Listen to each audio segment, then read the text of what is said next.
want to define within the next few years what our size looks like and what our business model looks like, and be happy with that business model. That's kind of my thing, is like, how do we become so efficient and just operate that so well where everybody's just doing their thing, they know what is expected of them, they know what they can expect from me, and then how can we take that elsewhere? Like when you say work life, it's kind of like I have work and then I have extra life, like life away from that. I don't, like that doesn't exist for me. And so it was like, oh, we can only have fun outside of work. Like, no, we're gonna work and we have fun. Because if you make work kind of fun and you enjoy what you do, then it's like, hey, I can enjoy life all the time.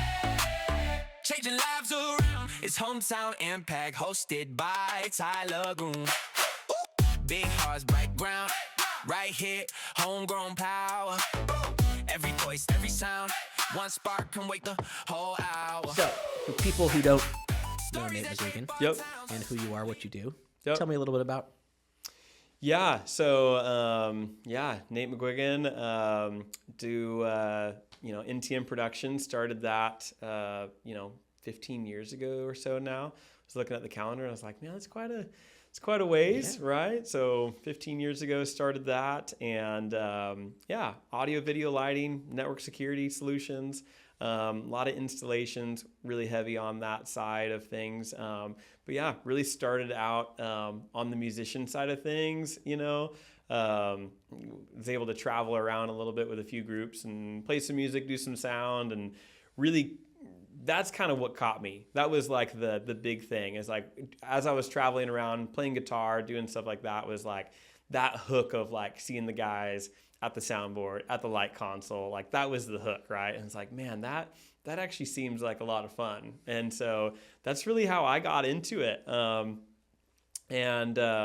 Early on, I mean, the name, Productions is like, that's what we do the least now, which is kind of ironic.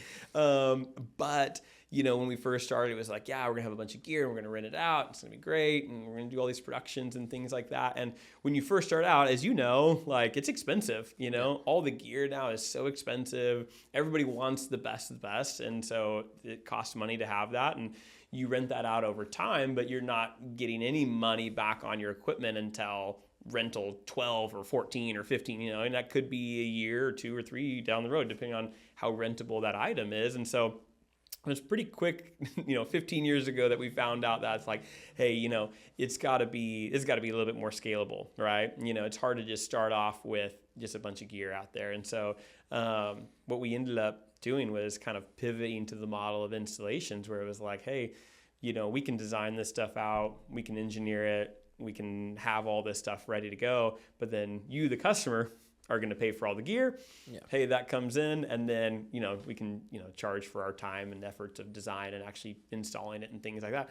That's really was the big shift from productions to installations. And now it's like it's a 90-10 split, and we still do a fair amount of production still, but that's the 10% of our business. The core rest of it is all installations, where it's like, hey, our church needs this, our school needs this, our government building needs this, and it's a design build, or we'll actually go and actually do hard bids on these items as well. So yeah, that's kind of the the beginning of it, how it started and kind of how it's going. And the construction world's a whole lot different than the production world, but it's one that I enjoy. It has its own challenges of anything else, but yeah, it's fun. That's how it started. So you actually started, your plan was more production related and less install related. 100%. Because I totally thought that you were more on the install side and then pivoted more to the production side. No, quite the opposite. Like the whole vision behind the beginning was that it was that inspiration of the soundboard and the light board, and it's like just loving that, right? And it was great, like and we did a fair amount of that at the beginning, and we still do a lot more today than we did on year one, and production wise. But yeah, that was the original start. That was the name Productions comes from. But we quickly had to figure out, well, you were going to have to do something to actually make things financially work for the business, not just what we want to do, right? And so that's always the rub between, hey, I really love designing AV systems, right? So I love, talking through people with pixel pitch on an LED wall and refresh rate, and hey, let's talk about the acoustics in your room, and let's talk about, all the angles that we're going to hit and the front fills that we're going to do, so everybody has the same experience in the room. But sometimes we just got to run a bunch of data cables and security cameras and things like that. It's not fun. It's ones and zeros. There's no feel to it. It's just kind of like it is what it is. But that's what financially sometimes makes sense for the business, and that's okay, right? Yeah. It all kind of comes around and does its thing. And so, yeah, it's fun. But yeah, it really started heavily thinking this is going to be a production business, and quickly pivoted to more of an install business just out of necessity. Yeah. Well, and I think what's nice about the install business too is, I think this is a good market for it because there's not a lot of people that are doing it. And B, I think it's a lot easier to scale and a lot less risky in a global sense. Sure. Because like you said, it's like, okay, you get a project, the project pays for all the gear and stuff. You don't have to have it on hand. You don't have to like prepay for all this other stuff that they are funding. Mm-hmm. So I think it's a much more scalable model in general. 100%. But, it's just like anything else. And like, right? I love, it's so funny. I was just telling somebody this the other day. I love what we do, and I hate the business model. Right. And so I was actually talking to a CPA friend of mine, and it's like, I think what you do sucks, right? Doing people's taxes, things like that. But your business model is dialed in, right? Because like, what is someone going to do next year? Not file their taxes? Right. No. They're going to have to do it. It's repeatable. You have a built-in customer base year after year after year. Once you get somebody dialed in on a PA system, video system, whatever, if you've done your job right and correctly and to a good quality of caliber, they should be good for a decade. You know what I'm saying? They should be dialed in. Sure, there's always the bumps in the roads, and technology is going to be technology, and there's service and repairs, always. But for the most part, if you're doing your job well, you're kind of putting yourself out for a good decade, at least on that system, right? And there's always projects going on, but being a very project-based business has its, opportunities, as I always say, for, it's sometimes busy, sometimes not. Yeah. Well, and I mean, you take that model and you turn it into a mechanic. Like, okay, if the mechanic does their job right, the car is fixed, the car will not be back. Sure. But there are so many cars that the model sustains itself. Absolutely. Whereas with what you do and what I do to an extent, it's like, if you've done your job well, then they probably won't call you back 100%. Until they do something else. 100%. And there's a lot of guys out there, like we consciously made a decision a few years ago. We have a lot of family guys. I'm a family guy, right? I got 3 kids. And so, I want to be around to coach baseball and go to their volleyball games and things like that. And so we made a kind of a conscious decision a few years back to say, hey, we are going to be wider, right? Because when you're super niche, like there's a lot of great companies out there, a lot of great AV companies that are saying, hey, we're only going to work with churches, or we're only going to work with schools. Mm-hmm. And this is what we do for that church or for that school. And they're amazing at it. They're absolutely incredible. But what do you see in a lot of those companies is you see, any application that you want to go is like, hey, we travel 290 days out of the year. It's like, right. Okay, that may or may not be sustainable for the types of people that, we're looking for. Like, our people are family people and want to be here. And so, we kind of made that conscious decision to say, hey, we are going to broaden our low voltage range over the next few years and not strictly stick to, what we love to do, which is audio, video, and lighting, right? Yeah. That's kind of our core and kind of what we spawn from. But like we're on a job walk this morning for, access control for a police department, right? Where, all the badges and cards and phones will open the door for you, right? Yeah. It's all low voltage work, and it's great. And there's a certain amount of satisfaction of it, of like learning something new, always being creative. Okay, if I do this, then this happens. It's all, that's the whole world is if this and that. And so that's really cool. So we've really we have dove into access control, security cameras, network and fiber over the last, 3-4 years, like crazy, to widen our offerings to be able to have that kind of, funnel of work for all of our guys and keep that sustainable. So, well, and I think, as everything in our industry has shifted towards network, the network has become much more important for what we do. I think, looking back even 5 years before now, the network didn't matter as much. It was internet, it was whatever. 100%. And I think at that time there was probably more people installing network stuff, or it was, the electricians and stuff were pulling network cable and all that kind of stuff. Yeah. Now it's shifted to where it's almost better if you control the network side of things because you're so heavily dependent on it. And that's it, man. And that's why we really kind of had to get into it, is because we were doing heavily networked installations for Dante Audio, AV over IP, so doing a lot of video over the network, things like that. And then not controlling the network side of things, then definitely had some opportunities, because it was like, okay, well, we need to get this information from here to there, but your QoS settings in your switches, or your types of switches, or your VLAN tagging, or anything like that might be interfering with what we're doing.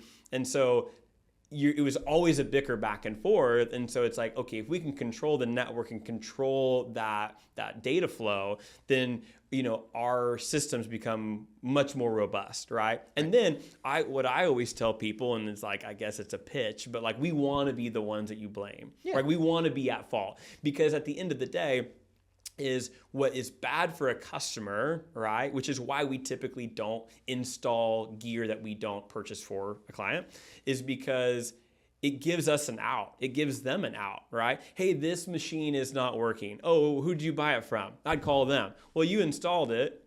Okay, yeah, but it might be the machine's fault, right? Or it goes, hey, this is, not working. And then the guy goes, well, who installed it? It's like, yeah, but I bought it from you. So both vendors can point the blame, and that's not good for the customer, right? That's really tough for the customer. And so by having kind of more of a one-stop shop, it's like, hey, this is not working. You provided it, you designed it, you installed it. I'm thinking it's your fault. Yeah. And so we make that joke all the time, is we want it to be our fault. Yeah. Not only do we get all the business of it, but then we are the only thing and the only blockade to that being the solution then, right? Yeah. We're not going to company A, vendor B, consultant C, and saying, hey, well, what's going to work out here? It's like, nope, this is it, right? So we either make it work or you don't. And you're right, the advancements of all the IP networkable devices over the last even just a couple of years have been absolutely insane, right? I mean, you probably work more with the 2110 stuff than we do. We don't really use it at all in the live environment. Okay. I have a few boxes. I have a couple 2110 boxes, but we haven't really deployed it. I personally have invested more in the fiber realm than the 2110 stuff, only because it's easier point to point, and it's easier for people to understand. Yeah, reliability, and then there's no like encoding, decoding sort of stuff happening, right? Yeah. It's just I have started to dive in more, and you and I talked about this offline before, but dive into the Ubiquity stuff and building out the Unify structure, and I want to be able to tag all the devices that are on it, and be able to distribute internet and all that kind of control. Yeah, and Ubiquity, man, I mean, there's a lot of haters out there for sure in the Ubiquity world, like in the world of networking and things like that. And if you get into the security side of stuff, then there's some stuff that, you may want to go like a Cisco Meraki, or, you may need to get a $10,000, $12,000 switch, right? But for your average person, your average business, your average church, your average, school, like they're not doing things of such security caliber that you're needing to have, such strict security guidelines on. Right. Ubiquity stuff is fantastic. It's really low cost point, and it just works, right? And it's scalable and easy, at least from my standpoint, it's been easy to manage. Oh, the management is beautiful. Like on my phone right now, I've got 50 different networks that we manage, right, as a company. And I can pop onto any one of those networks and go, oh, hey, well, you have an access point offline. That's probably why your Wi-Fi is not working, or whatever, right? Like, or this particular device is not getting a good signal wherever it is, and you can actually like hone in on what you want to do. 100%. I did a full Ubiquity setup at my house, which was overkill for what it is. Sure, but you wanted to try it. Our house is very closed off, like it's not an open floor plan. So I ended up needing 3 access points in the main house, and then I had to do 1 in the garage. Yeah. So the 3 in the house are hardwired back to the switch, and then the one in the garage is actually meshed to the entry one. So, but it works. It all worked. I've had to fight with internet stuff forever, and it's just, it all works, and it's nice. And I have dual WAN now, so I have failover setup and all that. So like a Starlink or something? No, I've got T-Mobile and AT&T. Oh, nice. So it'll fail over or load balance. You can set it to do whatever. Yeah, we do the same thing at our office. Yeah, but it's been so great to have. Yeah, and that's the thing is like all the programs are all internet based. So you cannot go down. Like you have an office full of people or, you got a project that you're working on. Like you cannot go without internet for a day, right? Like, I mean, back in the day, I would hear like, we'd be at a church or something like that and internet would go down and all the employees were like, we're out, peace. Yeah. It's like they had nothing to do. They'd have to go home and work because like internet was out. All their programs are internet based and, web based and they can't do anything. So it's definitely important. And Ubiquiti does make that easy. Like you're saying for that failover where we're at, we have like our only option at the time was unwired, which is not awesome. Not wired. It's definitely not wired. And it's just slow and clunky and it goes out at least once a month and then it'll pop back on, whatever, And so, so we actually, the way we ported it is the only kicker about Starlink is they don't support port forwarding. Right. So the interesting thing if you have a VoIP phone is you can... but you can call out, but nothing will come in to that phone. Yeah. And so that was the issue that we were having. It's like, we can call out all day, but no one could call us. So that's a problem. And so we kept unwired for $30 a month, whatever the lowest plan is, to basically just have that port forwarding and run the phone. Yeah. And then everything else runs off our Starlink. However, if the Starlink ever went down, it would fail over to the slow unwired. Gotcha. And vice versa. So it makes it super easy to actually go between those and just anybody could do it. I feel like it's not like anything super hard. And I feel like that may be somewhat of like the hate on Ubiquiti, right? I've worked with some networking companies in the past, and I feel like the business model of those network companies where you don't understand, pay us a lot of money, and you will continue to not understand, but we understand, and that's why we're here to help you. And it's like, sort of like purposely not unmasking the veil of like the ease of networking, right? And so nowadays it is so easy that like it just kind of is what it is. And, why don't you share that with the world, right? Right. But they're full businesses that are perched on the fact that you don't understand. It's okay. We understand. Pay us $10,000 and we'll come in and fix it. And it's like, for what? Well, and I also think too, going back to the networking discussion, I think a lot of you taking over the networking for some of these places, you understand what you need, obviously, from that network. And I think, maybe I'm putting words in people's mouths, but I think a lot of the networking people who are traditionally trained in the network world don't understand what we're trying to do. When you go into a network guy and you say, hey, I need IGMP snooping on, I need all these things, like they're blown away that what those things are. Yeah. And I think a lot of those certain things they may not use in the regular world. Yeah, you don't need that for your copier, but when you're sending multicast video traffic over, you can't flood that network. When I was first learning, I flooded many a network with multicast traffic, right? Yeah. And it sounds super nerdy, but that's what would happen. And figuring out those things along the way. We didn't know what we needed on the network back in the day. We didn't know. But, to be fair, but yeah, you're right. Things have changed a lot, and so much is reliant upon that network. And those networks, to be fair, have to be even more robust than they were in the past.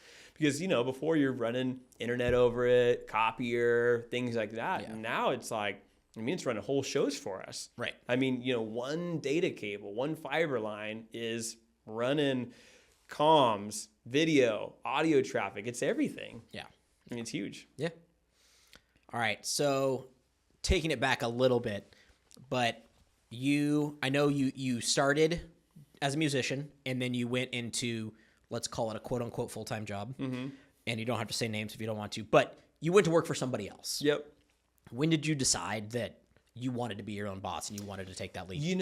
I decided that it's so funny. People think that like, oh, it's a gradual thing and over time or whatever, you kind of figure out like, I want to be my own boss. And I always kind of had that a little bit, but there was a moment in time for me. So there was a moment in time where I knew that I was not going to be cut out for that line of work. And it was a moment in time, and I was asked to do something that I did not agree with, right? And I was told to just toe the line and do the thing that I needed to do. And it was something that I didn't agree with from like a moral standpoint, you know? I mean, the situation was, you know, when you work for a big corporation, sometimes things are black and white. And sometimes that is a thing, but we live in a gray world. And so, you know, I had a situation where I had a manager, a really good manager of ours. There was a big no overtime policy, right? And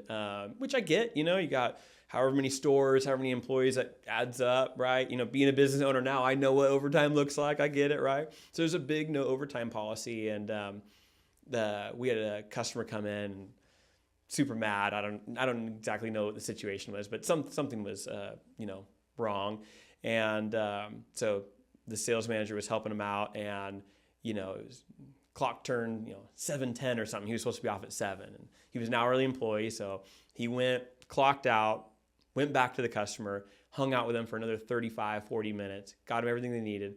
They were stoked, they were pumped, they were appreciative of all the work that he put in. They bought more stuff while he was there. They left happy. The next day I had an email saying, I have to write up this sales manager for having 10 minutes of overtime. So, of course, he was one of our best managers. He knew the initiatives. He knew everything that, you know, corporate was trying to do.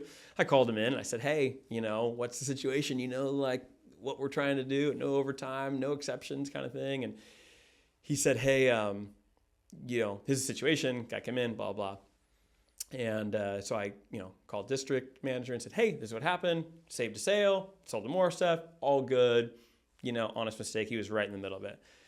And yeah, she told me, yeah, no, paper says no exceptions. So I'll expect that write-up by the end of the day. After that whole story of like saving the company a customer, and you don't know the lifetime sales of that potential customer, right? And you've got a guy that worked 35 minutes off the clock after he realized that, like star employee, best guy we had, you know? And I just sat there and I stewed on it. And I called her at the end of the day and I said, hey, I'm not going to be doing that. And in addition to that, I just want to let you know, I'm adding 35 minutes to his time card, you know, because like, I'm just not doing that. And the thing is, you guys don't want to be in, you know, hot water for not paying this guy the time he was here. So right. Like, let's be above board and do this. She was not about that. Luckily, she wasn't the greatest manager. And so like that kind of like, it sort of like fell off. Like I didn't write him up. Nothing happened. I didn't really get any like thing, but it just told me a story of like, I am not going to do the things sometimes that maybe someone might ask me to do. And I would like to create a company that is great to work for, that has values that I uphold, and that I could award that employee for doing something great, not like, oh, hey, you know, we're not going to punish you. No, we should be awarding you for what a great job that you did.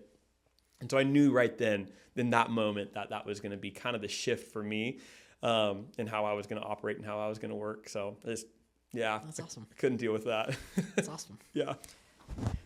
Yeah. I mean, you know, I'm kind of a similar story. I'm not going to go into details about my situation, but the moment that I really decided it was when you and I had lunch. Really? That was really the turning point for me. I think I called you scared or something, though, right? Yeah.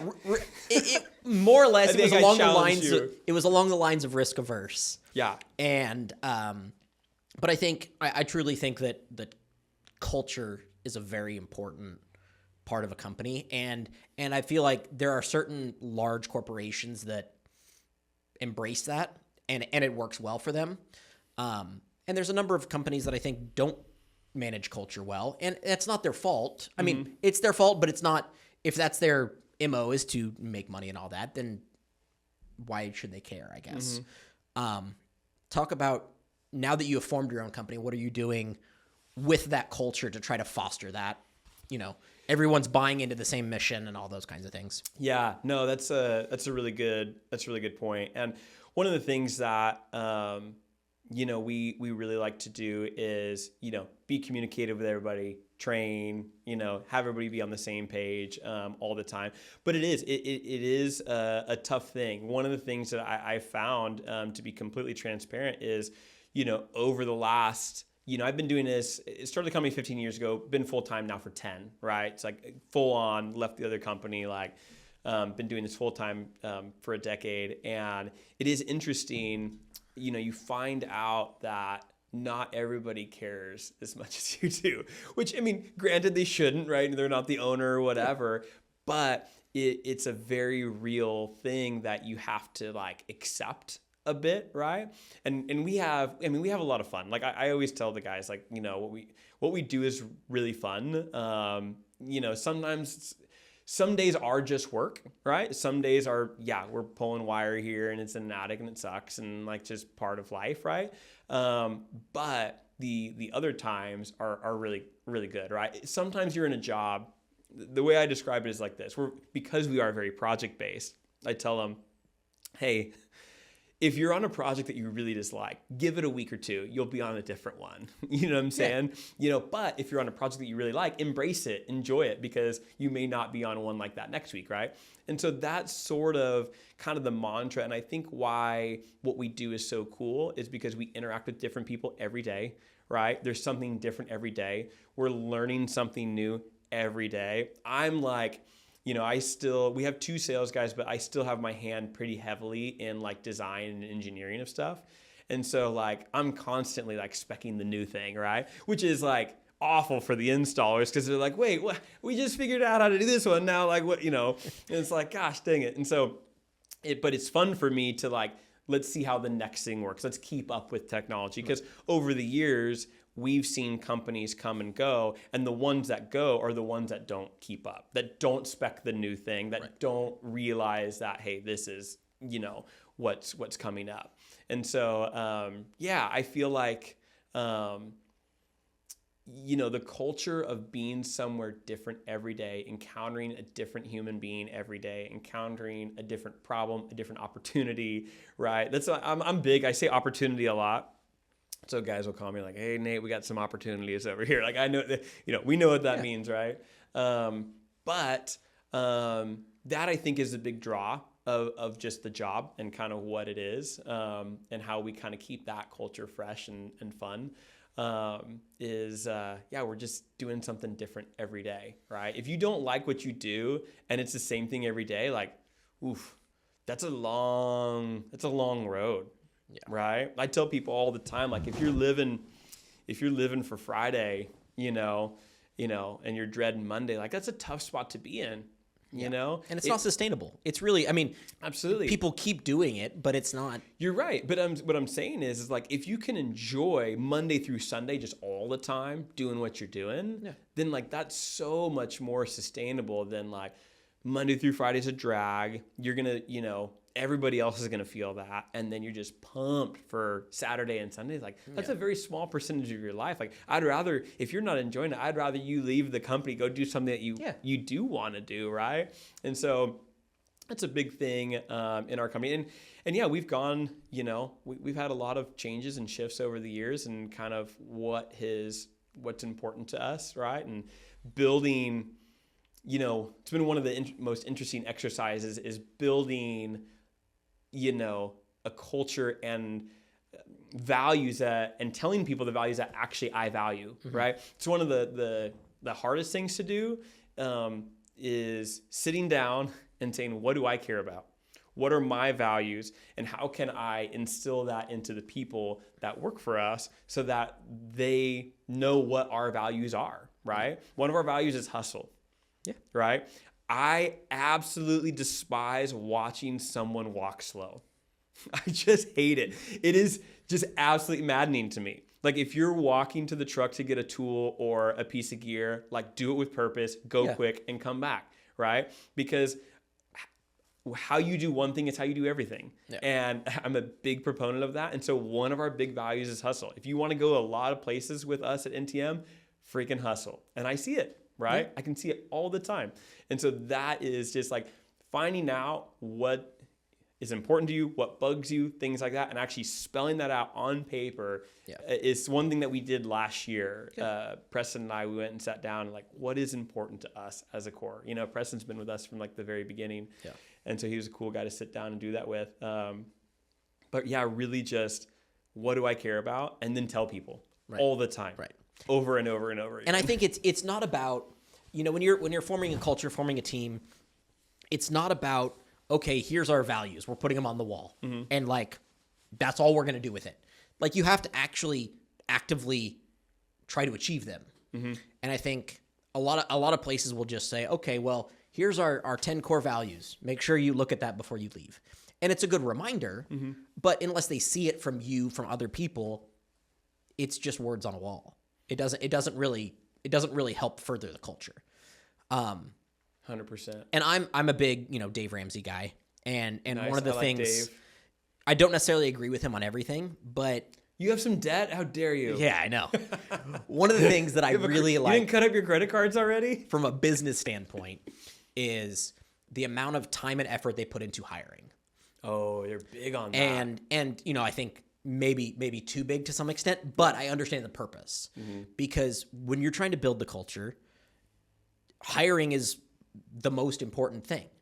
Hiring the right person that you think will fit into that culture. I'm not saying that they can't evolve into that culture, but I think, you know, picking the right person that you think is either moldable or already sees eye to eye with you on a lot of things is very important. 100%. Instead of just hiring a body. One of the things that Dave says that I'm a big fan of, because I listen to his podcast and things like that, is you cannot motivate people. You can only hire motivated people and try to get out of their way. And it is so true, man. Like there is no amount of dollars in this world. I've never understood people that aren't monetarily motivated. I do not understand those people, right? I do not get it. I don't understand it. You're motivated by a sense of self-worth, great. You know, maybe you're motivated by title or that. Great. All those things are great. I'm fine with that. But there's a weird set of people that live amongst us that are not motivated monetarily. I do not get those people. You know what I'm saying? Not that money's everything, right? I'm not saying that, but it is funny. If I tell you, hey, if you sell more of this, or if you do more of this, you will get more money. And then they do not do it is absolutely mind-boggling to me. It's absolutely, I do not understand it. I don't know why, but there's just some people like that. It's so funny going back to, my last place of employment. I had one guy, a good friend of mine. He worked there and he's in one of the sales departments. And, part of the day was like, if you weren't selling stuff, you kind of had a whole checklist of stuff. You had to like clean up and do this, wipe off the counter, whatever, all the daily junk that you'd have to do in between stuff. And there was a second shift that would come in around 4 or 5.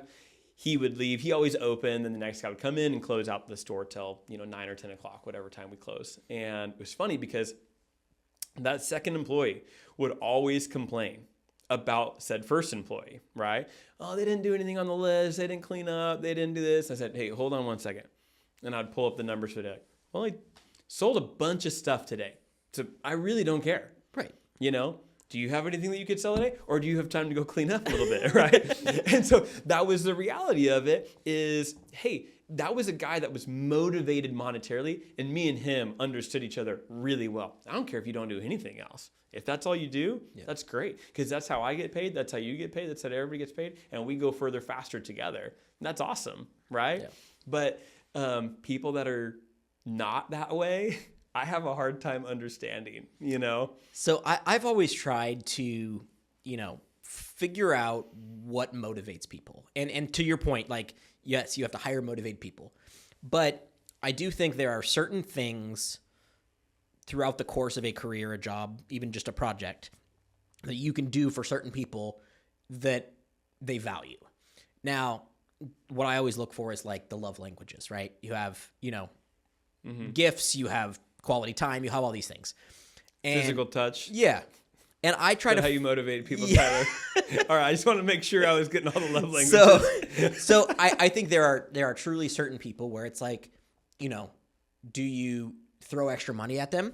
And there's a lot of people in this world that I think are not motivated by the money. But if you were to go take that money and do something with it, let's say you bought them tickets to something or actually spent time to figure out what it is that motivates them, I think it goes a lot further. Yeah. And I've really tried to do that. I mean, I don't have like regular employees. I have contractors and all that kind of stuff, but I really try to figure out with those people, like, how can I show my appreciation? Because the last thing I want is for me to throw money at them and them not appreciate it, because then I feel like they're ungrateful.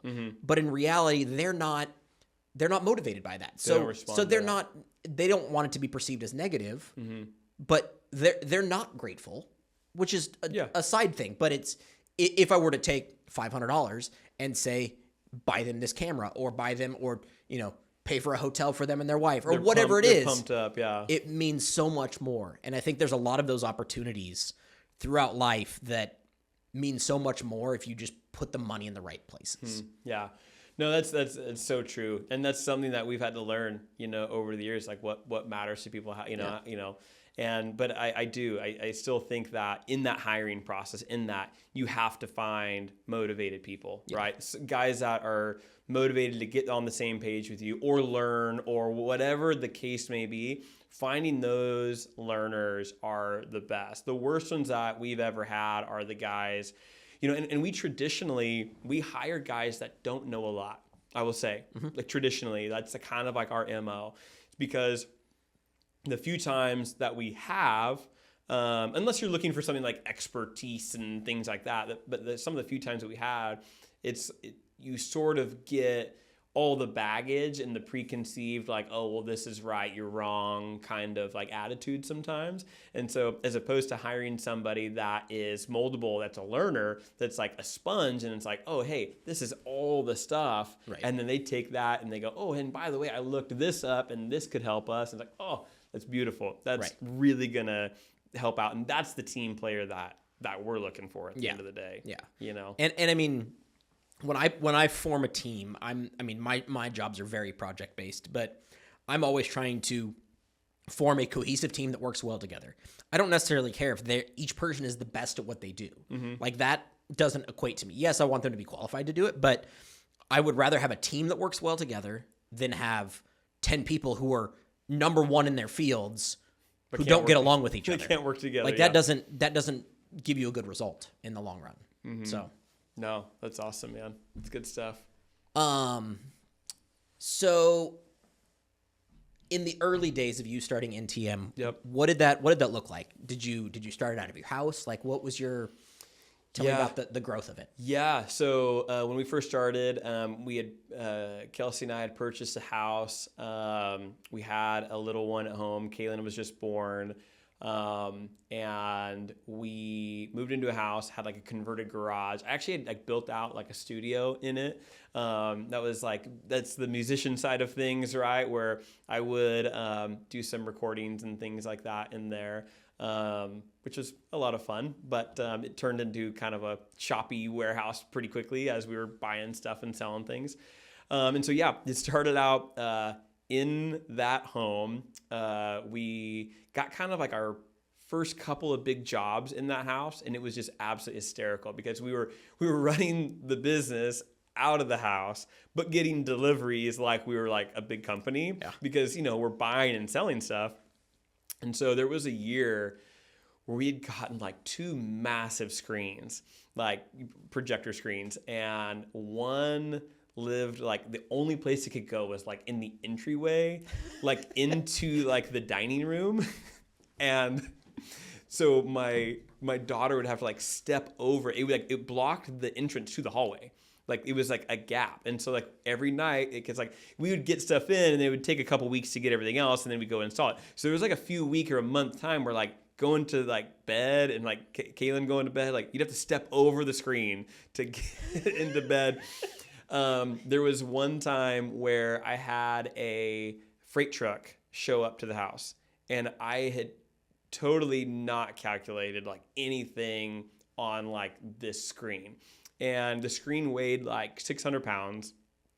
It's at my house. I've got no forklift. I've got no means. he doesn't even have a lift gate. You know what I'm saying? There's zero means of getting this thing off the truck. It's 600 pounds. And he's just, he's an 18-wheeler on a residential street. He's chapped. He is not happy. But I was getting so many shipments at the time. I had a UPS truck and a FedEx truck show up at the same time. And so I totally got those guys, plus the freight guy, so 4 of us, to get that darn screen off the truck. And it was just like, Lord provided, made it happen. We got 4 guys to get that thing off the truck, threw it in my driveway, and then I figured it out from there. And I mean, that's legit like how it started, is like shipments to the house. One time I went across and talked to my neighbor, and he was like, asking me, hey, so what do you do now? Like, what are you doing? Like, oh, I'm doing this thing, and, AV company. And he goes, oh, so my wife and I talked all the time. He goes, we thought your wife just maybe had like an Amazon problem or something like that. The shopaholic or something. Like, no, we're getting stuff in for customers and things like that. Oh, okay. Yeah, that makes sense. And so, yeah, that's where it started.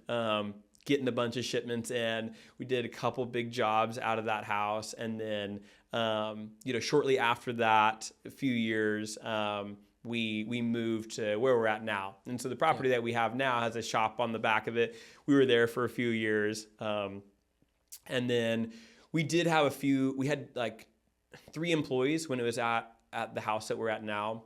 They'd come and had the shop in the back and things like that. But it got so big where we, like, anytime we had a job, we had to like unload all the gear, get what we needed, and then like reload all the gear into the shop. And so it was so inefficient. We spent the first hour of the day, like every day, just unloading stuff, grabbing what we needed, putting it all back. And so super inefficient for, 4 or 5 guys to be doing that. And so that's where we moved to where we're at now. And so when we moved in to the location we're at now on 264, we had 4, maybe 5 people. And now we have 22. So it's like awesome. in that small window, like that warehouse did make it possible and necessary to expand. Yeah. It's kind of like it grows or it dies. And so it grew, right? Yeah. And so, it was a lot of fun. So we've spent the last 3 years there, and it's just been big learning curve for us. A lot of people, right? We're in the people business now, not in the AV business, and that has its pros and cons. And so but that's how it started, man. Getting stuff off the truck with all the people, UPS, FedEx. Someone should have taken a picture of that moment in time and been like, hey, everybody comes together to help, right? Yeah. It was so good. What do you, as you've grown the business, what have you found has been harder than you expected? For sure, the people. I think that you start something and everybody else is going to think it's just as cool as you do, and they don't. And you're like, why? This is so awesome. This is so cool. Like, why don't you want to get on board? And, why don't you want to stay till 8 when you get off at 5? Like, we just got into it. Let's keep diving into it. Right. Let's figure this out. Right. And, they're like, well, it's 5 o'clock. I want to go home, And so like figuring out that people part of it, it's like sometimes it is just a job for people. Yeah. And that's okay. And I will say I am extremely blessed. Shout out to my wife for sure, is like, we are in our household, we have blue chores and pink chores, and there's an understanding there, right? And so there's some times when it's like, hey, I'm doing this, or I'm staying late, and it's like, hey, I thought you were picking up so-and-so from volleyball or whatever. She goes, it's all right, I got it, I'll work it out. Yeah. Right. There's never, and not everybody's in that situation. Right. And she just, we have that understanding that like, hey, she's taking care of the house. I'm out hunting and killing every day. And that's just, it's worked for us. Right. And so, I can dive into things and stuff like that, but that'd be the hardest thing for me. Right. Is, having someone come in and take advantage of your business or steal from you or things like that. That stuff is painful for me, right? Having guys that, don't appreciate you so much that they want to steal from you or this or that or anything like that. That's a rub for me, and probably has been one of the hardest parts of the job, is just that people aspect for sure. Yeah, and I think, I don't think that ever gets easier necessarily, because you're trying to find people in a labor force that is already a challenge to find people at all. and finding people that are like-minded and putting them in roles that they want. Like, like when I hire people, it's like, okay, well, sometimes I'm not necessarily putting you in a role. I want to figure out what you want to do.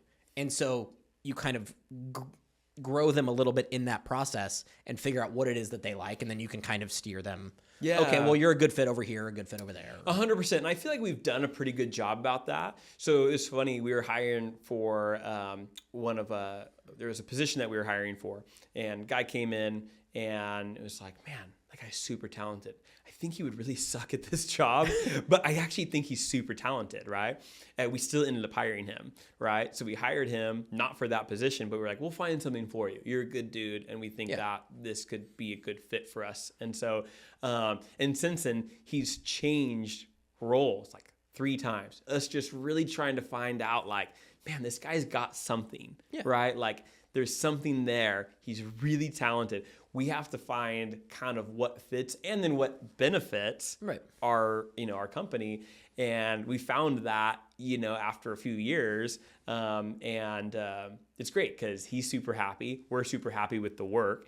And then that's like a match made in heaven. When you can get that, then it's like, and he's like, hey, I got to come in late on Friday. I got to be here on Saturday. Like, all of a sudden that he's enjoying his Monday through Sunday, not just his, Saturday and Sunday, right? Not just his weekend. Like that, for me to be able to give that to somebody else is great. Like I enjoy what I do. If I can do that for someone else, like, oh man, that's like cherry on top for sure. Yeah. So that's really cool. And I think hiring people that are more or less green in at least our industry lends to that. Like you can mold them, but they can also figure out what it is that they like. Because at the same time, they don't know what it is that they like. 100%. So 100%. So you brought up Kelsey. I'm throwing your wife's name out there, but it's fine. Tell me how the work-life balance goes with you and your family and all that. Like how do you, as an entrepreneur, I feel like we are conditioned to, work all the time. So how do you separate the two? Yeah, so I will say the whole work-life balance thing, I like to try and get rid of that connotation. I think it's a buzzword that people use. I say it doesn't exist. I think that I try, especially now, I try and live my life bleeding the two together. I really try and not separate them, right? And some people say like, oh, well, you gotta, go to work and come home, just totally check out and then be 100% there. And then when you're gone, you gotta 100% be in there. And there's some truth to all of that for sure, right? But what I will say is, at the beginning, when it first starts, like, yeah, man, like there's no Christmas and like all that kind of stuff. I mean, there is, but like your mind is not there. Your mind is thinking about, oh, what do I got to do tomorrow? What am I, you're everything. You're wearing all the hats. So in some ways, having a bigger workforce, more employees, things like that, things do get easier on like the work-life balance, like portion, if you were to call it that still.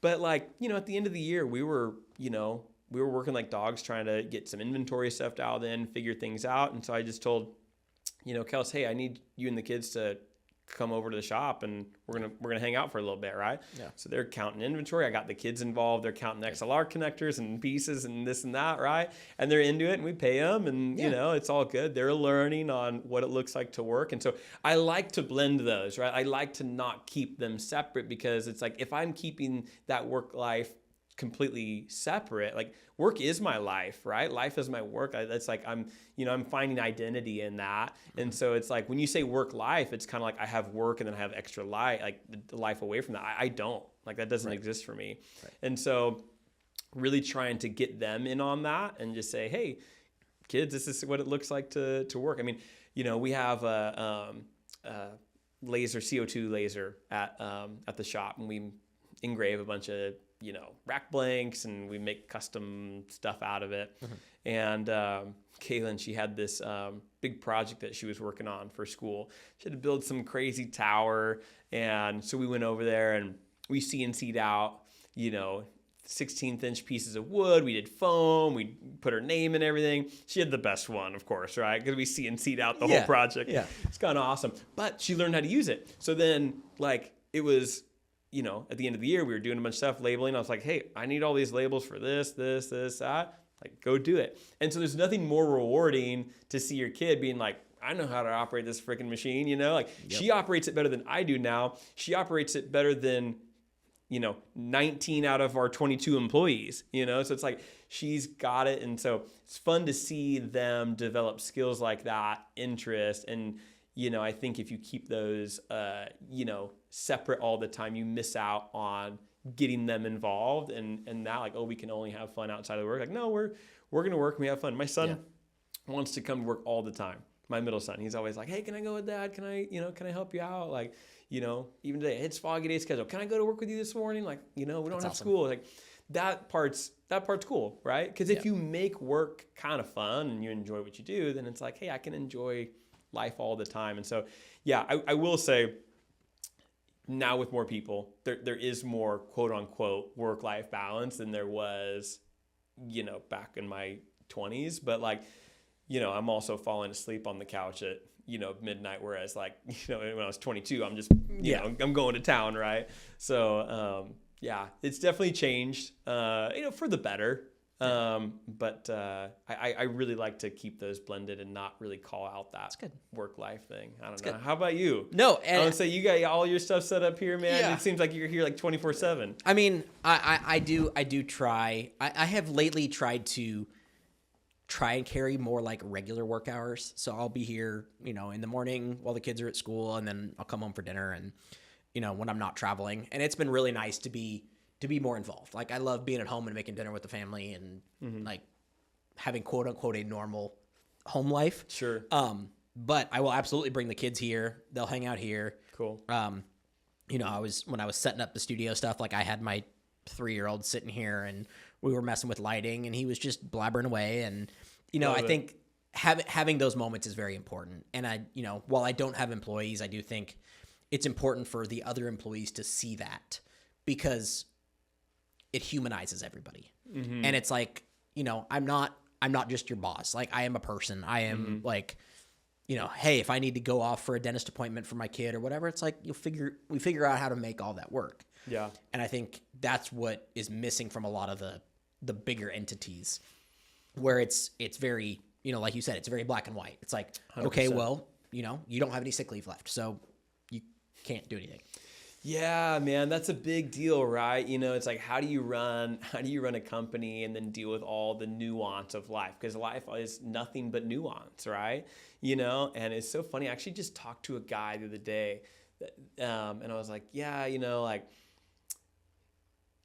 everybody's human, right? And like, this is part of the people side that like, I don't understand or has been difficult. It's like Mondays, Fridays, and days adjacent to holidays. They're pretty big times to get sick, you know what I'm saying? Or call out or something like that. And a lot of times we got projects that have deadlines on a Friday or, the day after Christmas or whatever has to happen, right? That's been a pain point. And so one of the things that he said they implemented is they're big about like precedence, right? So, you want to do, for what's the saying? You want to do for many what you can do for one or whatever it is. But they have a big thing. They have a big company, so they're afraid of setting precedents. Hey, Jill is out of sick leave or vacation time, but she's got some crazy surgery or something like she has to recover from. Hey, give her the month off and pay her. Well, you just now set a precedent, right? That then could affect a lot of people. If you got 100 people and they all of a sudden get sick, like, well, why aren't you paying them for a month, right? Or you're still trying to run a business. So one of the things that they did is they actually engaged a policy that allowed you to donate your vacation time. And it brought a sense of camaraderie and just a sense of like, being a team. And it's like, hey, I've got 3 weeks or 4 weeks worth of accrued vacation time and I'm not going to use this one. I want to give a week to Jill and then, so-and-so gives another couple days or whatever. And it's like, man, what a sense of teamwork that does. And I thought, man, how creative that is to create a team sense out of something that could have been bad one way or the other. So pretty cool. You're always trying to think about stuff like that too. Yeah. I have a few friends that work for some very large companies that have started doing unlimited PTO. Yeah. And that's become a new thing. And I think like you said with the precedent, it's you really want to hone in on how that is addressed. But I think overall, the idea is that if you give everybody unlimited PTO, then they will work to get their stuff done quicker. They will still take ownership in what they're working on. Versus if you give them, okay, you have 12 days of sick leave or whatever it is, then maybe they don't take it as seriously. Absolutely. And we've talked about that. We've actually discussed the unlimited PTO and, the good and the bad, and hopefully it brings up the good in certain people, right? And some of the potential repercussions of that. There was a accounting firm out of San Francisco. I can't remember which one it was. I had a acquaintance that worked for them, and they moved to unlimited PTO, but it just had to be approved prior. Yeah. And they approved 0 people PTO. So it's like all you had to do was like ask, and then just say no. It's gonna affect business operations. So they never gave. So they essentially went to a 0 vacation time policy by giving everybody unlimited PTO. Interesting. So it was one of their ways to essentially deny all vacation time ever, and they use that in a negative way, right? I think it can be used potentially in a positive.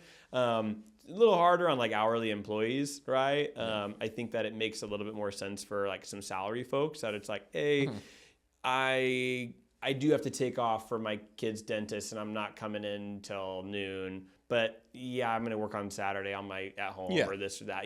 To have that ability, right?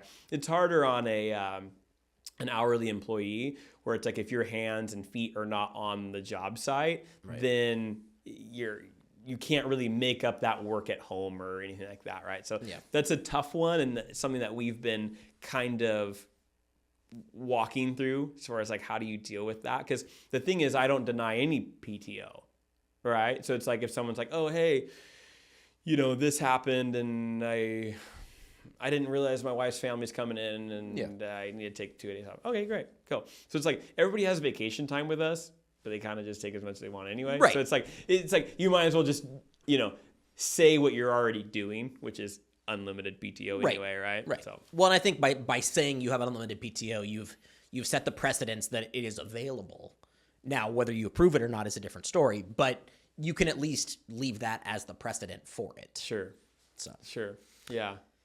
Good so, stuff. As a normal work week goes, what does a normal work week look like for you? Yeah. If there is even such a thing as a normal work week. No, I would say so. Like work weeks now for me, so I still handle like the day-to-day invoicing. So, I want to make sure that all of our projects are seen all the way 100% through. So I'll usually kind of tie the bow on those and send out final invoices, things like that. And so that takes a little bit of my day. I usually block out a chunk of time, usually around 11 to 12:30-ish, for our sales guys, production manager, anything like that, to just be open office. So that's going to look like, hey, this person wants to get this done, and I don't really know the right equipment to get that done. Right? Have you heard of anything? Have you seen anything? Can we look up something together that'll get this done, right? Great. So in design, engineering, that kind of stuff. Hey, I got this option to this option. What would we like? So I'm kind of just a sounding board for a lot of our guys, giving tips and tricks on how to go about things like that. So that's kind of, usually middle of my day. And then, afternoons typically just consist of, paperwork, contracts. One of the things that is taking up a lot of my time right now is a lot of the civic center submittal. So we did have the privilege to get on that project with City of Visalia. But it's a big job, and there's a lot of submittals and things like that. And then a lot of questions via the submittals, a lot of change orders already. And so there's just a lot of paperwork back and forth. And so I'm kind of point person on handling that to make sure all of that goes smoothly prior to installation. So my hands are in that day to day. We do have a guy that we took out of the field and is basically a draftsman for us now. Nice. So Trent is doing all of our pre-construction drawings, all of our submittals, anything like that. So the guys, any site leads that are going, they get a big binder of hard copied plans. it's digital in their Slack channel of that project. We create a Slack channel for every project that we have going. So they get all the plans in there. And then each day when they're finished, they go around, take 10, 20 pictures, upload them to the Slack channel. So we have progress through the whole job as well. Nice.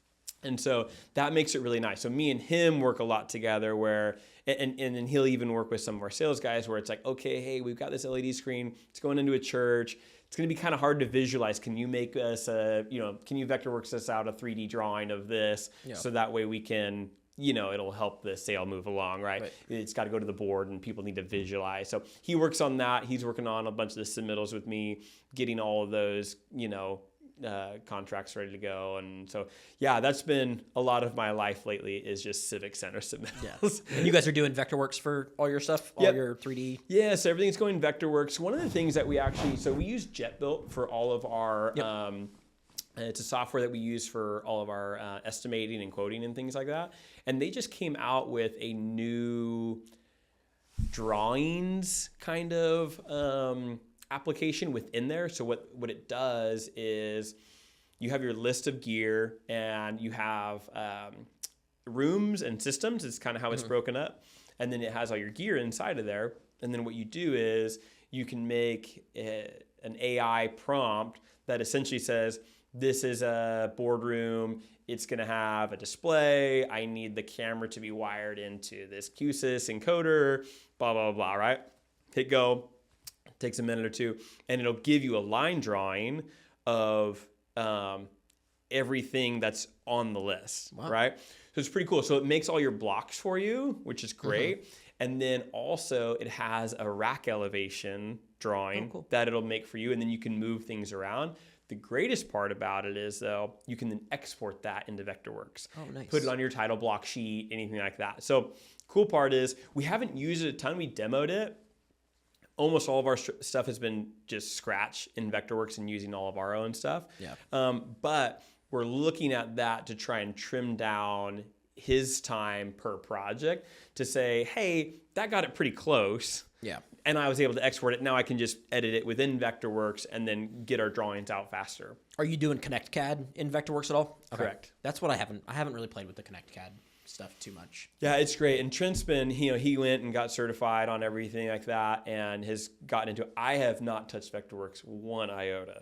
If you asked me to draw something, it would take me a day probably because I don't know anything about it. But he's been really quick on it, and it's been great for like pre-sale documents, because sometimes that's just what it takes to that's what it's going to look like. And that can be really, really helpful for someone to actually visually see, and for us and for our guys to see, this is what I'm going to be building today. Right. Like I can actually see what it should look like in the end. This is what's been presented to the customer, and so that's been really helpful to have him. It was one of those things where we knew it was going to make us more efficient. We didn't know how efficient. We got really efficient really fast. Yeah. To the point where it's like, oh my goodness, okay, we got to ramp up on the sales side because we were so locked in on the design side and all the wiring schematics and the rack diagrams, all the phone calls stopped. Yeah. They're just out there doing stuff, That's awesome. It's That's oh awesome. Man, this is great. You guys are slow down, So that's actually one of the craziest things that we've seen since actually bringing him in, is kind of what that created efficiency-wise and what we know now can be achieved with proper drawings, wiring schematics, because the guys are great. They know how to do everything. A lot of the times it's just well, what's your preference? Where do you want this? Yeah. What goes on top of what in the rack? Does the customer want it here, there, over there, right? So when you can define that for the installers and it's ready to go, locked and loaded, digital and analog on a piece of paper, it's stuff they can mark up in the field. It is absolute gold. That's awesome. Mm-hmm. Yeah, I mean, I've started doing full production books as much as I can. Okay. With wiring diagrams and floor plans and all that kind of stuff. And to be fair, the wiring diagrams for our world is a starting point. Yep. You get on site and you have 10 other people who have their own ideas of how they're going to do things. Sure. Things may pivot, but as long as it works. Yeah, and at least you have a starting point. This is what was in my head for how we wanted to do this.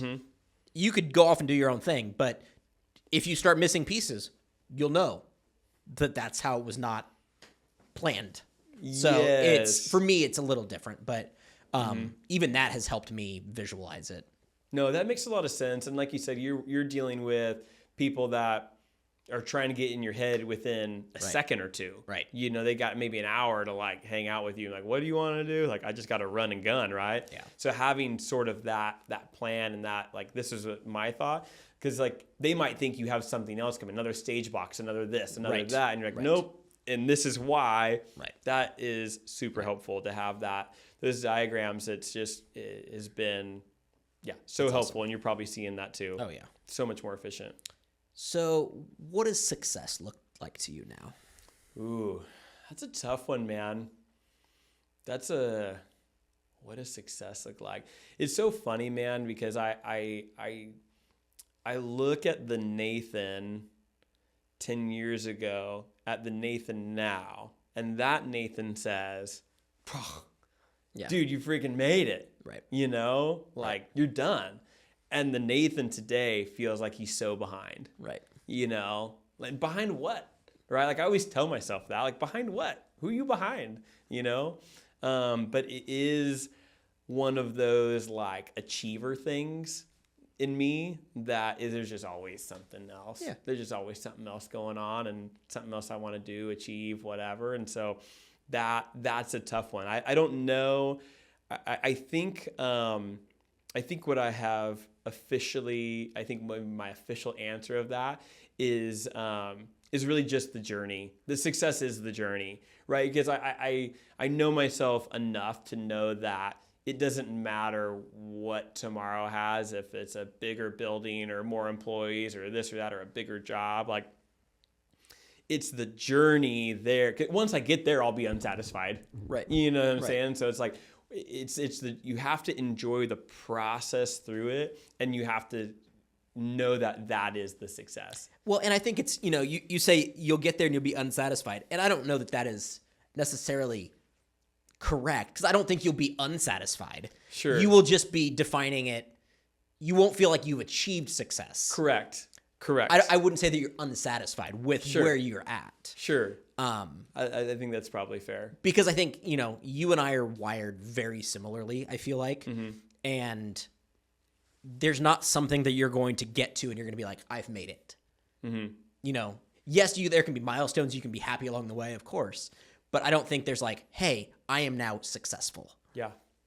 Because we could say we're successful the entire process, but there's not one defining moment that is going to be, okay, I've now made it. 100%. Where do you want the business to be in 3 to 5 years? Yeah, man, that's I think that my vision for that is I would like to see us come up with a plan that that works consistently in our market. So what I mean by that is I want to define within the next few years what our size looks like and what our business model looks like, and be happy with that business model. And this is what I mean is, McDonald's, In-N-Out, whatever, right? They're on the corner. They're not looking to grow within that building. Sure, they might open up more locations or whatever. I'm not talking about that. I'm just saying, like, they're not looking like In-N-Out's not going, if we just sold chicken sandwiches, maybe we could get like 2 more people in the door a day or an hour, and then we could do this, we can do that. And I think as like entrepreneurs, we're always thinking of like, if we could just grow it a little bit bigger, if we could just make it a little bit, larger. It's like, well, does the market support bigger? Right. Does the market support more employees? Does it support more of that? So to be completely honest with you, what I'm looking for is, okay, this market of Tulare County, Fresno County, whatever, supports this level of our company in this area, right? Because you're going to have bids and that person's going to get one, we're going to get one. Right. But for a company like us, it's going to support this amount of volume, right? And sure, you could make the argument and say, if we marketed more, then that's an extra 20% or this. Sure. But I think that you could get to a point where you're satisfied and saying, hey, this is what this looks like. This is what NTM looks like in this market, right? And then this is how we run. And then how do we run that amount of business the most efficiently that we can with the least amount of people, and the highest efficiency, and everybody feels like they're contributing, and, there's no, as little downtime as possible, those kinds of things, right? And then that is something that I feel like you can package and then say, okay, this works in this market. Can it work in another market? And then now you have a floor plan, you have a, kind of a schematic of what that looks like. Well, we need, an office person, we need 2 salespeople, we need a warehouse guy, we need an HR person, and we need a general manager. And that will do X amount of dollars in this market. Yeah. I think if you could create that, that's sort of the next thing for us, right? Because like I said, we already, consciously made the decision to go wider, right? So we're already, saturating a few different markets. And so finding out not just to be blind, let's get bigger, but just to say, what can this support and what size do we need that to be? What key people do we want that to function? And then operate that just so darn well. That's kind of my thing, is like, how do we become so efficient and just operate that so well where everybody's just doing their thing. They know what is expected of them. They know what they can expect from me. And how can we take that elsewhere? Yeah, that's awesome. Yeah, and I think there is a plateau in business where it's like, okay, if I want to grow $5 million more than I am now, and it costs me $3 million, is that worth that growth? Sure. And you find that kind of happy medium of, okay, where I want to keep growing, but I don't want to grow the same amount that my expenses are going to grow with that. 100%. So, you want to be efficient. You want to find all those ways to, streamline everything. And that's the rub, right? There was a year with 20 employees that I made less than when I had 1 employee. Right. So it's like, you weigh that and you're like, well, that was a lot of stress and headache and thing for, like, is that success? Is that like you've made it? Like, is it someone else can look at me and say, oh, wow, they did great. It's like, well, yeah, I did that by myself 1 year. Yeah. You know what I'm saying? Well, like, and that's crazy. You make the top line bigger, but the bottom line's lower. So, at what, if it's that way for 1 year, but then the next year is better and it's actually scaling, then that's fine. Sure. But there's no point in going there if that's what's going to be every year. 100%. And so I think that's sort of where we're at as a company. I think that we've got a good product offering. We've got a good set of clients. We've got a lot of good things going for us. And so it's finding out the consistency of those, right? And it's hard in a project-based environment, right? But there's always projects. And so finding that consistency and that consistent number to say, hey, yeah, we can kind of rely on this, more or less every year, then that is going to help us say, okay, if we can do this every year, well, we're definitely going to need that, or we're definitely not going to need that. Right. And it helps you make some of those decisions a little bit more clear to have at least a few years worth of data. Yeah. And so that's kind of what I'm gunning for. That's kind of what I'm hoping for is finding that plateau. Not that I like to say that, but it would be sweet to find it. Right. And that's a place where you could feel comfortable with it. And then you re-engineer your business to accommodate that. Right. If you could go back and tell your younger self one thing before starting your business, what would it be? Oh, man. Younger self. You started pretty young, so, it's kind of a different world. But. It is. But I think that... one of the things is probably, and honestly, I could probably tell myself this now, is, attention is kind of everything. And in our world today, perception is reality. And so I would say that being in front of more people, networking with more people, that is the way to success, right? Like, this kind of stuff right here is the way to success. Talking with people, being out there, doing that. And like I said, I could probably tell myself that now. It's so funny. I always tell the story that had local Christian radio station call us and say, hey, do you want to do this thing? It's $300 a month. We'll say your name once a day on the radio. Okay, sure. Why not? It's, it's a something good for the local Christian radio station. We did it. It's $3,600 for the year. And for a small business like ours, it's a lot of money, right? $3,000 a year kind of thing. And I didn't get one call on it until December of whatever year that was.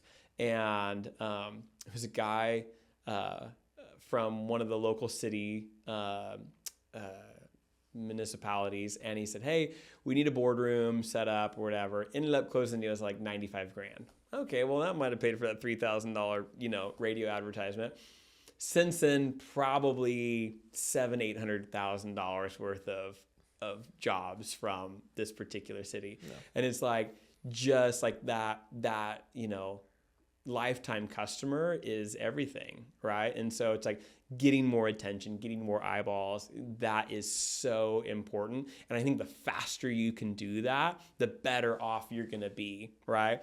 And so I should tell myself that more now, I think, even than my younger self. But even, my younger self is get out there, be unafraid, and just do it, figure it out, and that's the one thing that we did do is we just figured it out. There was a couple jobs that we did that they were tough because we had to fund a lot of that equipment ahead of time before getting paid. And I think I've told you the story before, but it was mortgaged house and 17 credit cards later and panic attacks while driving. And, that's just kind of part of it. But I would say, honestly, marketing, advertising, more eyeballs, networking, that's so big. And honestly, what I'm kind of retelling myself now too. Yeah. Well, and I think it's interesting. People always have this perception of people starting small businesses and like everything just lined up, everything went perfectly. And I would say that's rarely the truth, but they don't see the struggle behind the scenes. They don't see things that, you took out a second on your house and you had all these credit cards, all these things. They think, okay, well, you just, had the money and you just spent it and built it from there. But I don't think that's true at all. And I think one of the reasons why I wanted to start doing a podcast in general, other than just talking and having it recorded, is I want people to tell their stories. And I want to have people, go to local businesses, go to, understand the community better. Yeah. And I think having you tell your story and community leaders tell their stories of like why they got involved, what's important to them, all of those kinds of things I think are super important. And I don't really see a lot of people doing that. I think people are, relying on the advertising in a global sense of like, hey, we're putting up flyers or we're putting this or we're spending Facebook money or whatever. But ultimately, almost everything in the business world and in community involvement is about relationships and stories. 100%. And so having people tell their stories, I think, goes a lot further than, hey, I put this, ad together that's on Facebook ads.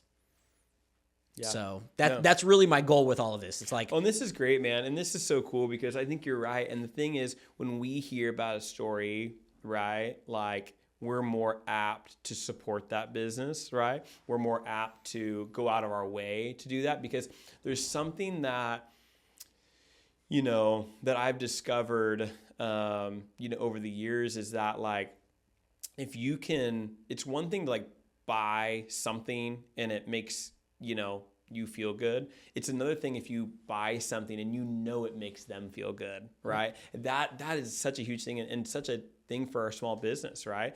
Like I just saw, I was on, Facebook or whatever just yesterday and saw this thing for Pedro over at Chapala's. Yeah. They had like a GoFundMe, right? I'm like, oh man, that's the first I heard about him, and we've done stuff there. We like put acoustic panels in like their deal, and it's such a nice family. We go there all the time. It's like, man, aside from like donating to the cause, like it made me just want to go support the business, right? Because like I know the family, I know the story. It's like, the least you could do is just go to dinner there. Right. You know what I'm saying? It's going to support their family. It's going to support. And it's like, that is, and it makes you feel something because their story and like, you know who they are. And so I think you're right. Like having people tell their stories of small businesses is so good because you're right. It doesn't just happen, right? Like, and big businesses now were small businesses before. Right. And how they start and, they change and they grow and you know, you try and keep some of that younger stuff, right? And that's what I was saying. Like some of the hardest things that I had to do was like sit down and say, what's important to me? Because stuff's, you know, important to different people. And so, you know, trying to carry that all the way through 10 people, 20 people, 80 people, right? It's hard. Yeah. It becomes harder the more you're separated out from. So I think this is great. I think this is super awesome that, you know, having different people in and go through that process and just, tell the world the story. It's awesome. Well, and it's, you know, it's fun to just be able to sit and talk. And like, this is not a structured interview. It's not like, I'm not trying to get information out of you other than just a conversation. Yeah. And so that's kind of the goal is I want to be able to facilitate that. And I want to be able to facilitate that for other people. If there's other people that want to come in and, you know, rent the space and kind of tell their own stories in a different fashion, like I want to be able to do that. Yeah. And, you know, people don't have to have the technical knowledge to do stuff. It's like, just come and sit down and have a conversation. That was great, man. Yeah. Sweet. Thanks for having me. Yeah. Thanks for being here. This is fantastic, dude. I love it. Love the space. Thanks for the time. Yeah. It's good stuff. So check out NTM Productions for all your AV installation needs. Changing lives around its hometown impact, hosted by